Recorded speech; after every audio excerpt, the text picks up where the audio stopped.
असतानाही ते नाकारलेलं होतं आणि आजही मला त्यात काही तथ्यता वाटत नाही.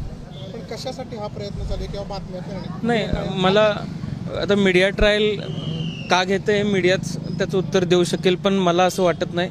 आम्हाला कोणी फोन आलं, कोणी केले होते किंवा फोन आला होता अशा पद्धतीची बातमी माझ्यापर्यंत कोणी दिलेली नाही आणि आमदारांनाही आलेले नाही आहेत आणि खासदारांनाही आले नसल्यामुळे कदाचित कोणी सांगितलं नसावं.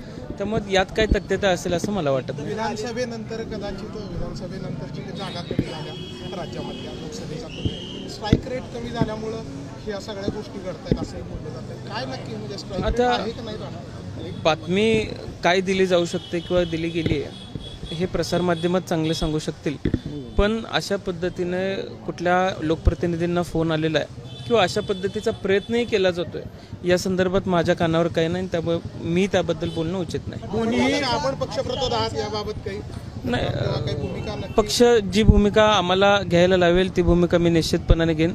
मुख्य प्रतोद म्हणून माझ्या अधिकारात जे अधिकार वापरायचे म्हणजे ताकद मला या पदाने दिलेली आहे. पवार साहेब सांगतील, पक्ष सांगेल त्या पद्धतीने आम्ही कारवाई करू. आर एक राज्याचे आदर्श गृहमंत्री म्हणून होते.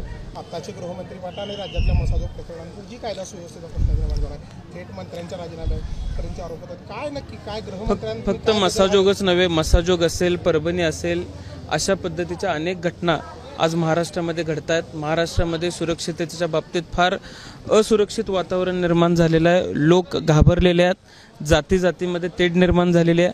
अशा वातावरणामध्ये कायदा सुव्यवस्थेवरती काम करणं गरजेचं आहे आणि गृहमंत्री साहेबांनी सुद्धा आणि मुख्यमंत्र्यांनी सुद्धा कडक कारवाई त्या ठिकाणी करणं आवश्यक आहे.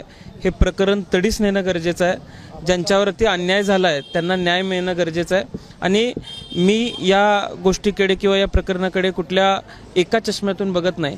या प्रकरणाकडे बघत असताना संबंध महाराष्ट्रामध्ये लोकांच्या मधून निवडून आलेला एखादा लोकप्रतिनिधी जर अशा पद्धतीने त्यांना मारहाण केली जात असेल आणि अमानुषपणे अशा पद्धतीने हे जर कृत्य सुसंस्कृत महाराष्ट्रामध्ये घडत असेल तर याला कायदा आणि सुव्यवस्था हे महाराष्ट्रामध्ये कोणी तोडू शकत नाही. या बाण्यानं उत्तर देणं गरजेचं आहे.